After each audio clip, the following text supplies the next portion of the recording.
In every elven heart lies a memory of paradise, a quiet whisper of a home that once existed beyond the stars.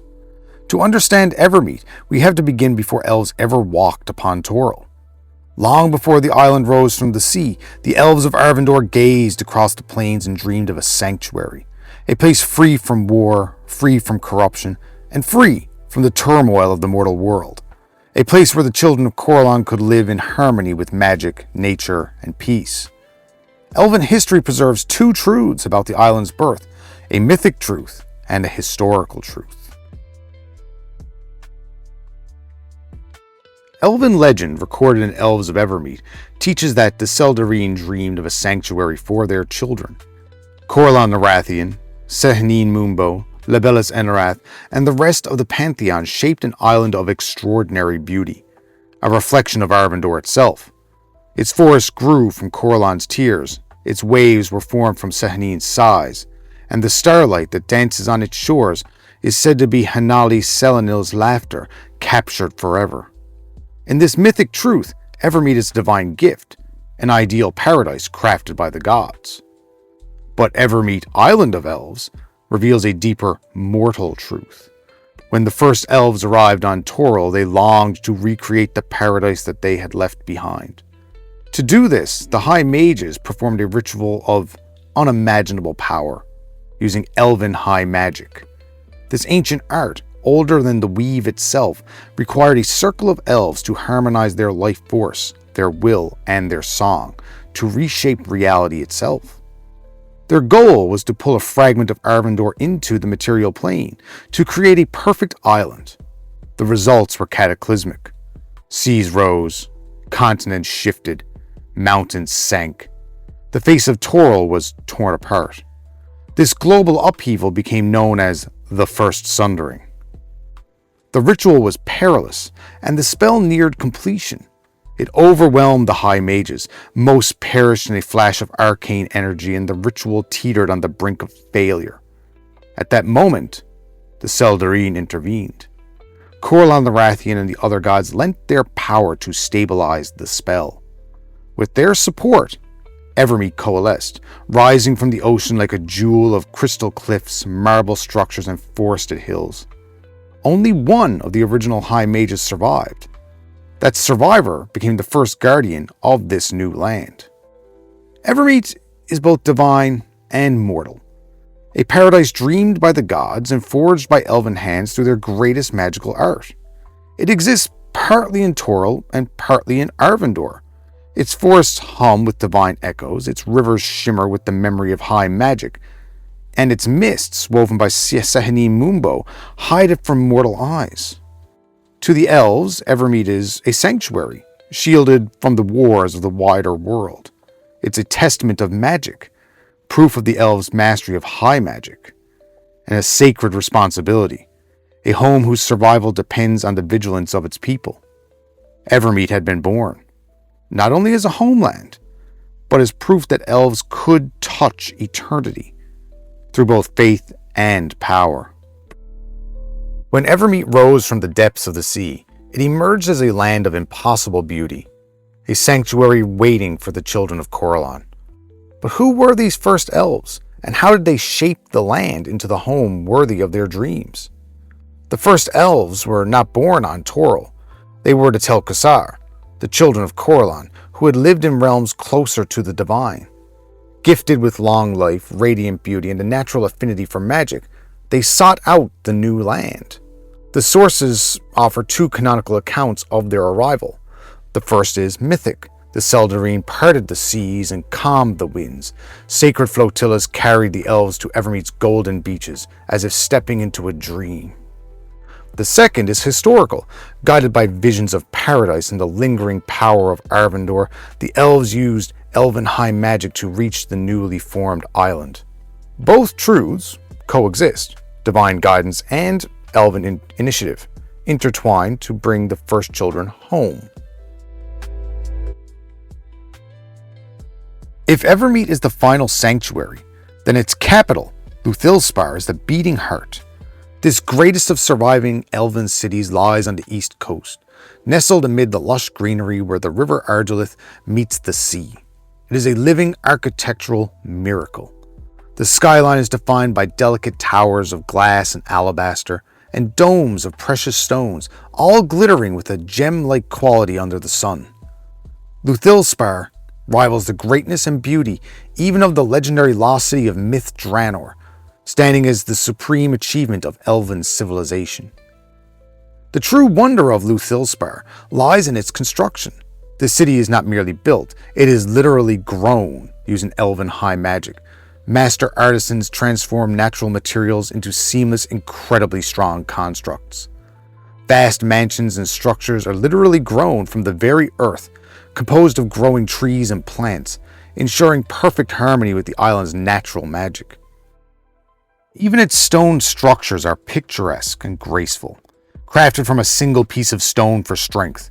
Crystalline materials and precious stones roof many noble houses, and the streets are paved in living rock or crystal.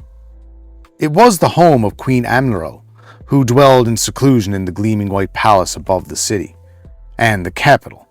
Luthilspar is the center of governance and the last line of defense for the entire race. It is the elves' last refuge, a stronghold against the world. No elf will ever abandon Luthilspar, and the unspoken belief holds that if this city ever falls, the elves of Toril have finally passed away. To the west, away from the grandeur of Luthilspar, stands Nimlith, a vital coastal settlement that ensures Evermeet's self-sufficiency. This village of about 1,000 and is primarily inhabited by silver elves, most commonly known these days as moon elves, who focus on the practical rhythms of the sea. Nimlith is the island's premier fishing community. Their small fleet works the waters west of Evermeet, supplying the entire island with valuable catches like whitefish, hake, and oceanic salmon. Unlike the magically grown structures of the capital, Nimlith consists of approximately 200 houses, constructed non-magically out of wood from the surrounding forests, reflecting the more pragmatic, nature-aligned lifestyle of its inhabitants. Beyond the coastal settlements, deep within the island's central plains, lies Drelargara. This town of about 2,000 inhabitants, primarily gold elves, they're known as sun elves, is notably for its location amid the lush meadows and grasslands that cover this region. Drelargara is the major center for moon horse breeding and training. A large herd of more than 1,500 moon horses roams the surrounding lands freely, forming a powerful alliance with the elves. The relationship between the elves and these highly intelligent creatures is far more than master and animal. It is a profound partnership. The arrangement is intended to train the elves who ride the moon horses as much as it is to train the horses themselves, focusing on an empathic connection. The settlement reflects this bond with many low, single-story buildings, barracks, and corrals serving as comfortable homes where the moon horses can stay close to their elven friends in relative luxury. If Luthilspar is the heart of Evermeet, then the third largest city, Ruith, with a population of about 10,000, is its shield. Its importance is entirely due to its strategic location near Luthilspar, serving as the capital's crucial reserve. Ruith is primarily a military center, built for defense and vigilance. Should any attack fall upon the capital, the reserves from Ruith are immediately called upon to save Luthilspar.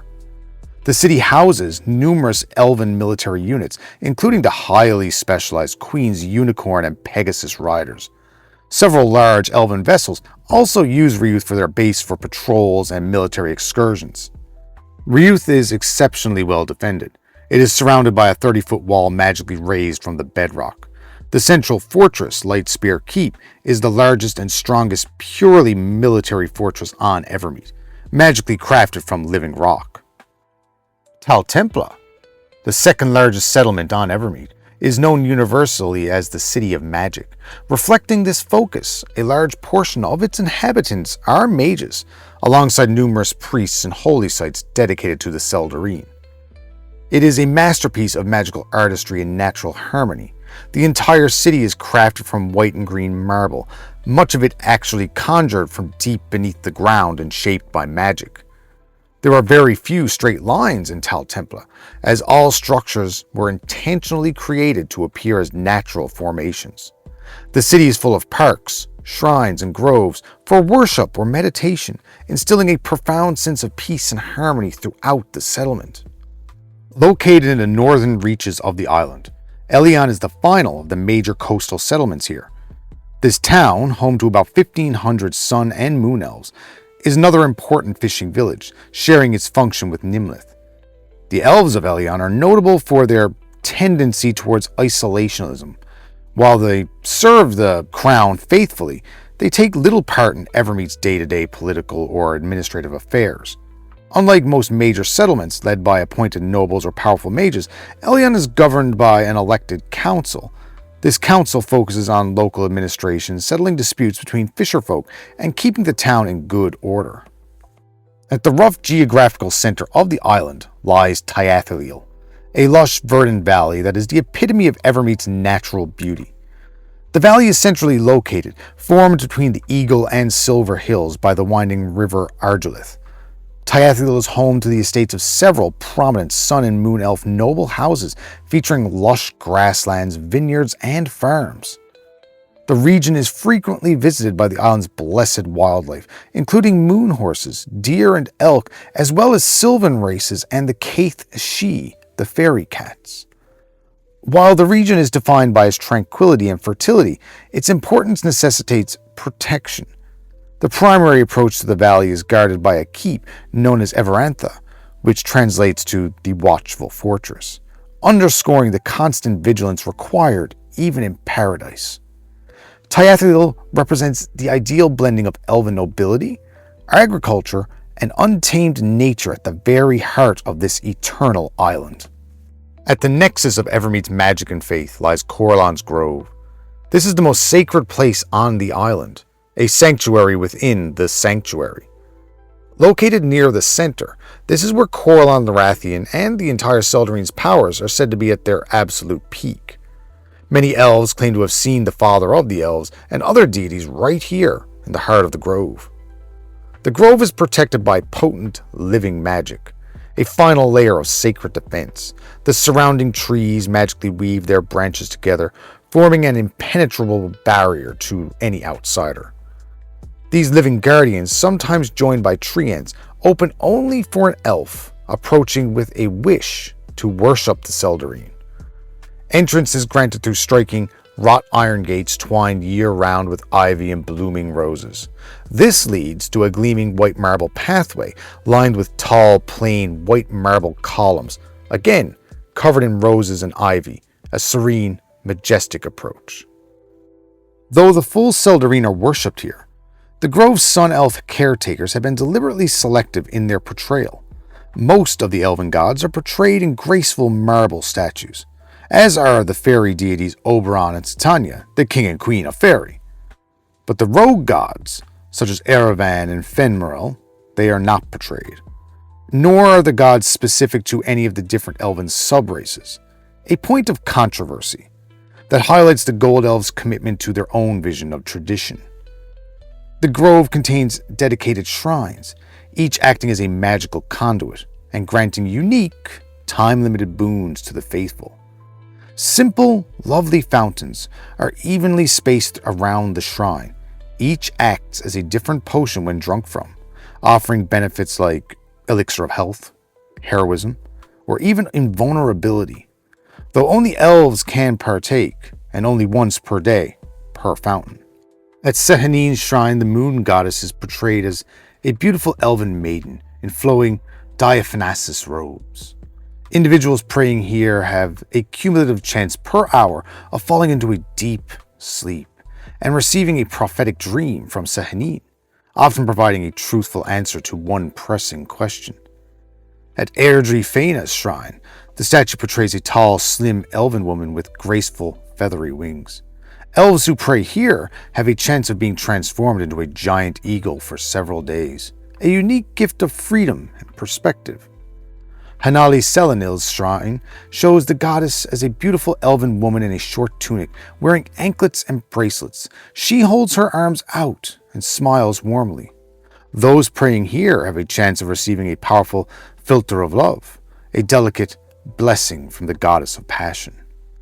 And at Labella's Enereth's shrine, The god of time appears as an androgynous elf clad in long druid-like robes. Those who pray here have a chance of briefly wielding powers from the sphere of time, a fleeting but profound gift. Corellon's Grove is the living proof that on Evermeet, the divine and the material planes remain inextricably linked. At the heart of Elven High Magic stands the Towers of the Sun and Moon. These twin spires represent the unity of the major elven subraces and serve as a vital center for learning, worship, and the contemplation. Elven High Magi dwell here and in the surrounding woods, teaching the secrets of their powerful spells to worthy students. The entire area is protected by the ancient powers of elven sorcery. The towers are surrounded by vast ancient stands of forest, likely the oldest trees on Evermeet. Here, ancient animals can impart great wisdom, and the sacred white stag is sometimes seen. The grounds feature narrow gravel paths decorated with totem stones and small shrines. Crucially, a green elf, wood elf, totemic monument rises nearby. Its powerful images act as a permanent clerical protection from evil, covering both towers and the entire grounds. Carved spirit stones are also scattered throughout, used by elves to communicate with good spirits. The Tower of the Sun is a place of learning, but it contains Evermeet's most potent magical weapon, the Accumulator. This device occupies the center of the tower, extending deep into the earth, and rising to a slender silver pinnacle above. As its name implies, the Accumulator absorbs some of the Evermeet's magical energies and can discharge it in several powerful ways. The tower's lower levels contain study cubicles and classrooms where instructors copy complex magical formulae onto slate blackboards for their pupils. The upper levels house rooms for missile spell practice magically protected by modified permanent globes of invulnerability.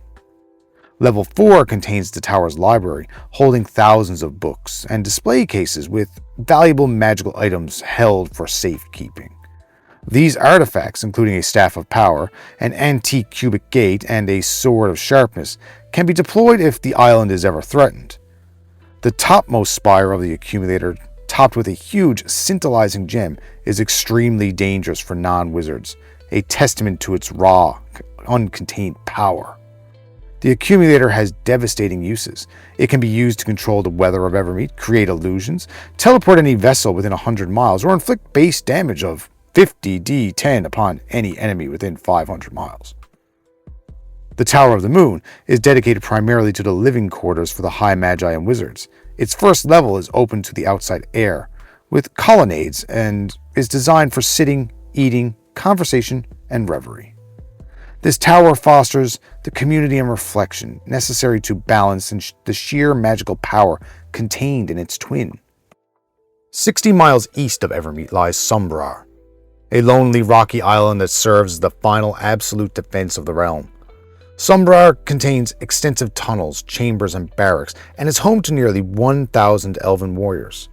This includes many with their giant eagle and Pegasus mounts, forming a substantial aerial defense force. The island is more than just a fortress, it is a hidden military base. A substantial elven fleet lies concealed in vast sea caves, capable of dealing a devastating surprise attack upon unsuspecting enemies. But Sumbrar hides even deeper secrets. A small flotilla of spacefaring Ruthamir, or Starwing, spelljammer ships, is hidden here.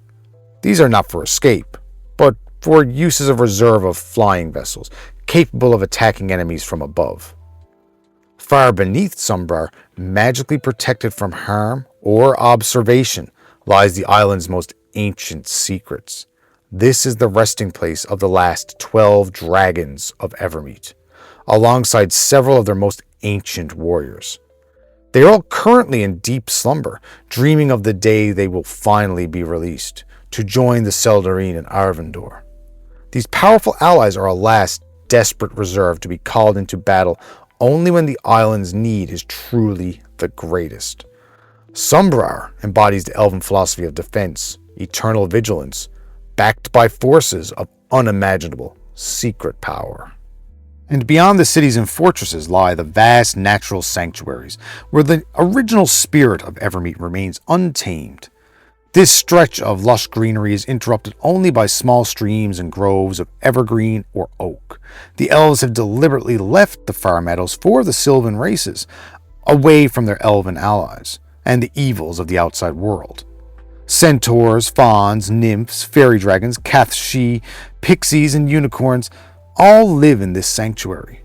While they mean the elves no harm, they might become annoyed by any intruders, and will tease and torment those who approach mercilessly. Then you have the horse fields, and they are a vast grassland home to the great herd of moon horses. Elves often venture here, hoping to find a moon horse who will agree to serve as a mount. This bond is a sacred partnership, exchanged for food, shelter, and lifelong companionship. Now we arrive at Siiluth, known as Breaching Bay. This is the largest stretch of true beach on Evermeet. This is where elven ships are built, finished, and blessed by priests. Long houses for the ship workers dot the shore, alongside the lodges of moon and wood elf clerics. These clerics cast spells and craft powerful runes of protection for the vessels as they approach completion, ensuring that every ship that leaves the island is guarded by the magic of Evermeet. Away from the centers of population lies the Summer Palace. It rests in the center of a peaceful lake of dreams, atop 4 great crystalline pyramids. These pyramids seem to float without support, 200 feet above the surface of the lake, an enchanted construct of crystal, gems, alabaster, and marble. The palace rivals even the Moonstone Palace of Uthilspar for sheer beauty. In many ways, Evermeet is the physical embodiment of elven magic. While magic may have dwindled elsewhere in Toril, making most human wizards more powerful than their elven counterparts, not so in the realm of Evermeet. The old magic exists here. It can still be cast, albeit at a terrible, terrible price, by the select group of wizards known as the High Magi. Many of the ancient magical artifacts are also on Evermeet, kept in safekeeping for the day the elves either return to Faerûn or if their enemies ever try to take the island by force. This concentration of magic and treasure makes Evermeet a constant target. Foes have always tried to steal the island's secrets. Thus far, none have succeeded. But they still try. The Red Wizards of Thay, the Drow, Scrag, and Seguin, and even the evil legions of the lower realms, such as Mind Flayers and Beholders. With the land secured and settlements established, Evermeet focused on creating a society worthy of the Seldarine. Its culture blended 3 core pillars: ritual, art, and governance. The island was once led by a monarch, historically Queen Amril Moonflower, whose rule was both sacred and practical. The monarch was guided by the Council of Elders, who represented every corner of the island, from the forest communities to the trade ports. This system ensured that the island remained a unified sanctuary, balancing magical research with trade and defense. Elven artistry was a form of education and devotion. The magic was woven into daily routine, making culture inseparable from spirituality. Music and dance held ceremonial power, often performed in sacred groves to channel energy into the land. Artistry flourished, and the magnificent towers of Uthilspar to the enchanted tools used in daily life. Every building, every song, every garment was created with the belief that craftsmanship should honor the gods and the land. Though isolated, Evermeet was not indifferent. Coastal cities like Elion and Nimlith served as carefully managed trade hubs. Through these ports, Evermeet exported magical knowledge, rare herbs, and exquisite craftsmanship while maintaining strict neutrality. The rulers sent diplomatic envoys to distant lands, carrying not just treaties, but knowledge of high magic and spiritual wisdom. Evermeet extended its influence not through conquest, but through example, a beacon for all elven kind. Even a paradise as blessed as Evermeet could not remain untouched by the outside world. Every challenge awakened Evermeet's unique defenses, blending divine magic, natural elements, and martial skill, and every time the island rose to meet the danger. Evermeet's protection began long before an enemy ship reached its shores. The island itself was an enchanted fortress.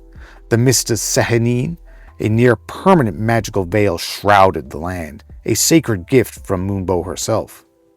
Beneath the veil, ancient enchantments guarded the coasts and settlements. These wards were powered by the Accumulator, a massive magical artifact housed within the Tower of the Sun and Moon. The Accumulator drew and stored ambient magic from the island, as stated before, providing the reserve power needed to activate Evermeet's most devastating magical defenses. When passive defenses were breached, Evermeet's physical powers came into play. The Fortress of Sumbrar stood as the first line of defense, and in times of dire assault, the monarch intervened directly. Rulers like Queen Amaril wield immense personal power through Elven High Magic. She could teleport entire fleets far out to sea, or even to other planes, ensuring no invader set foot on her sacred shores. The skies were guarded by the Eagle Riders, elven warriors mounted on giant eagles and pegasi. They provided rapid aerial response and unmatched scouting. And then beneath the waves, powerful allies protected the deep. Dragon turtles, bound krakens, and other ancient sea creatures served the elves. Commanded by master elven mages, these beings acted as naval deterrents and guardians of the coastal waters. The need for vigilance shaped Evermeet's identity. Its defenses, woven from high magic, martial discipline, and divine faith, reflected the elven philosophy. To safeguard paradise requires constant, comprehensive effort. Evermeet has endured because its people never stopped protecting it. Evermeet was never just a piece of land. It was a living testament to the intertwined power of gods and elves. Its magic flowed not only through spellcraft but through rivers, forests, and stone, a reflection of divine blessing and mortal devotion. From its creation, Evermeet was saturated with Elven High Magic. The land itself responded to the will and intent of its people. Sacred sites like Corellon's Grove were imbued with ritualistic power. The Summer Palace, rising above the Lake of Dreams, was a magical conduit where powerful spells could be tested and refined. Over centuries, the elves shaped and refined these energies, ensuring Evermeet remained a self-sustaining sanctuary, resistant to corruption, decay, or invasion.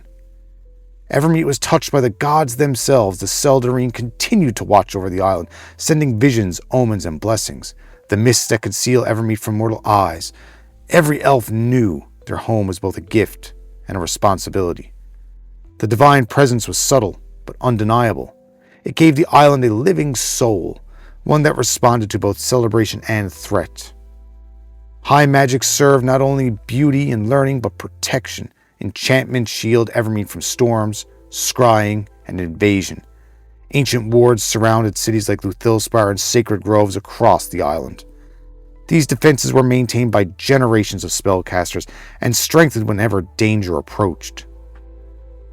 Magic here is never static. Every generation added new spells, rituals, and insights. Enchanted groves and magical structures became living classrooms. Even simple acts like tending a garden or crafting an instrument were infused with magical significance. Through these practices, Evermeet has evolved, not just a homeland, but as a teacher. Beyond defense, beyond ritual, Evermeet has stood for something greater. Harmony, resilience, divine connection. Evermeet's enduring magic ensured it remained a sanctuary, a school, and a symbol of elven perfection. For centuries, Evermeet stood as a beacon. But as the ancient elven realms of Faerûn crumbled, the sanctuary was forced to fulfill its final purpose. The call for the Great Retreats went out, beginning a centuries-long migration.